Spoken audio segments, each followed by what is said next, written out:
Buon pomeriggio a tutti voi da Perdas de Fogo. Stavo realizzando un video per mostrarvelo quando a un certo punto ho sentito: signorina, venga un attimo che le racconto di questa piazza al volo e posso intervistarla? Sì, sì, siete curiosi? Allora, aio, beni che ti conto.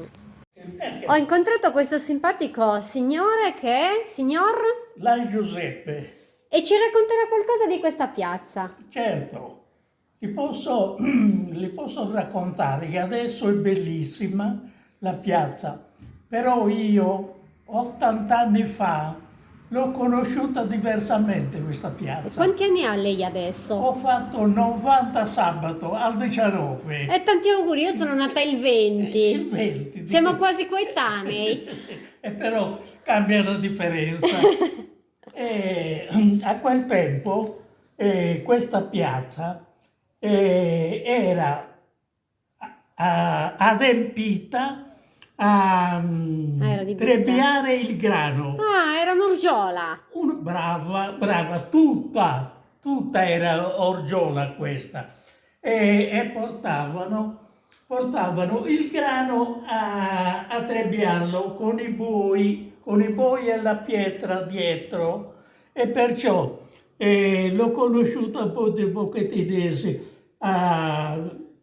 C'erano i buoi legati e io facevo il servo per pascolare i buoi, e quando arrivava mezzogiorno, l'ora di fare merenda, ci salivamo nel sole però, che piante non ce n'erano. E il tempo era un pochettino critico. Adesso col tempo è diventata una bella piazza e penso che per tutta l'Ogliastra che non ce ne sia piazza così bella e ampia come questa di Perdas. Molto interessante. Guardi, le dico che mio nonno, il babbo di mio babbo, Sì. si occupava, era un agricoltore e quindi tutti questi i termini legati alla trebbiatura, sorgiola, Ho capito. noi dicevamo treulai, Treulai, bravo. prima messai, poi treulai, Brava, tutte brava. parole che io conosco. Adesso c'è la metitrebbia, passa, infatti. però manca quel bellissimo momento che lo stare insieme, la convivialità. Si fermava per riposare e per merendare tutti insieme, super su Murzu.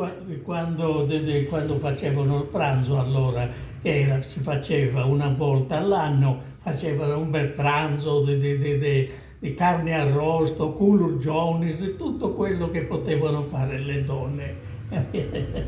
Va bene, signor, ringrazio. io ringrazio lei e a Sivrisanusu. Devo volgere. Ringrazio il simpaticissimo nonnino per la sua bellissima intervista. Ciao a tutti!